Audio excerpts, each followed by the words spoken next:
My pleasant wishes to everybody. I am R. Lalita, hailing from Trichy district of Tamil Nadu state.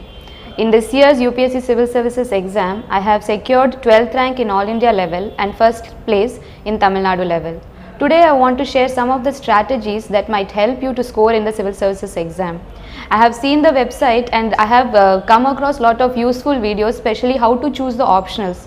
So those who are starting to prepare, they can start preparing by listening to those videos.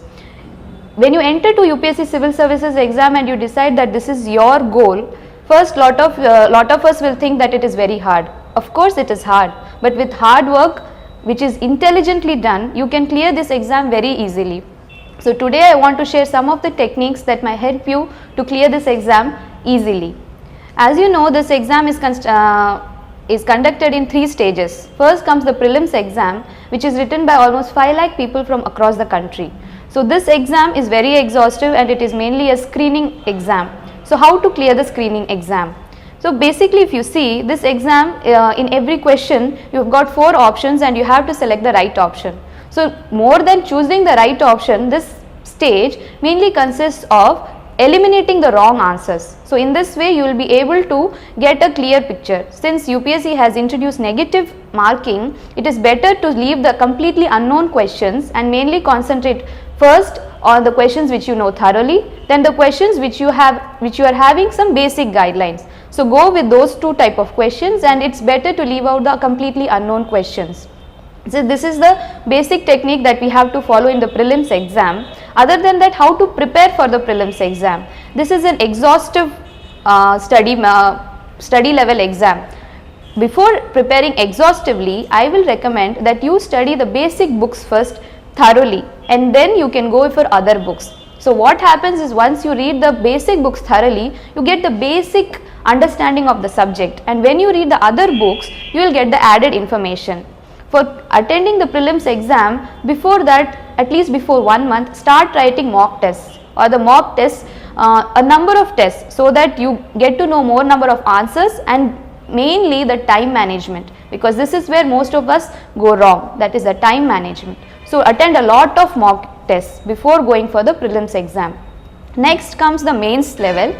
So out of the 5 lakh people who are writing the prelims exam, only 10 or 11,000 will clear the prelims exam and they are going to write the mains exam. Prelims exam is just of a screening nature. So whatever marks you are going to get in the prelims exam, it is not going to count in the final selection. It is a mains exam which decides the main marking, that is out of 2000 marks you have to get a highest mark so that you are in the list. So this is a descriptive type of exam in which lot of us don't have the basic technique. So again I want to share some of the techniques that will help you to score better than the others in the mains exam. So what is a basic strategy while attempting the mains exam? First is, place yourself in the place of the examiner and think that you are correcting nearly 400 to 500 papers each day. So you have to think how I should present my answers so that my answer sheet becomes different from the others. So some of the techniques or some of the success mantras, as many people say,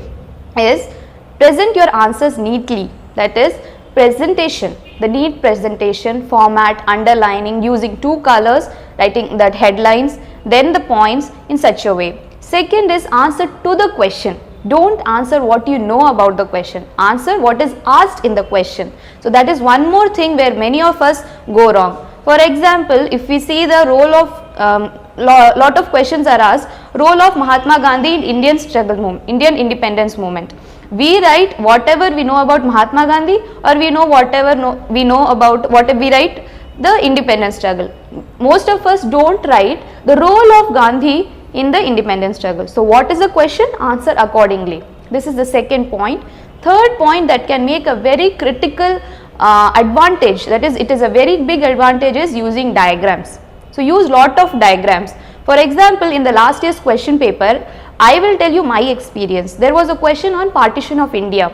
So most of us will write that India was divided into Pakistan in 1947, then again in 1972 partition took place.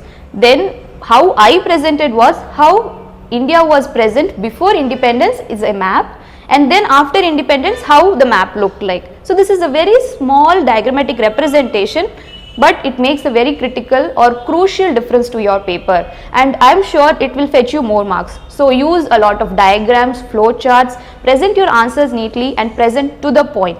So this is how the mains exam can be a very big advantage to you if you want to make a if you want to succeed in this exam.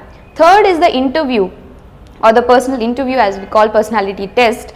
So out of the 11,000 people who are writing the mains, only 2,000 to 3,000 people go for the interview level. So out of this 3,000 people, only 800 or 900 get selected finally. So how to make a difference? Again in this step. First is be yourself. Be whatever you are. Don't copy others or the institutes or the ones who are giving you coaching, everything. Be yourself. Second point is read lot of books and lot of opinions, editorials, viewpoints, everything. But form a unique opinion which is yours. Don't go with others' opinion. You read lot of things, you analyze and be yourself. Form a unique opinion of yours. This is the second point. Third point is don't bluff. If you don't know, tell that sorry sir, I don't know the answer. Don't bluff or try to show that you know the answer. This is the third point. Fourth point is be polite but yet bold.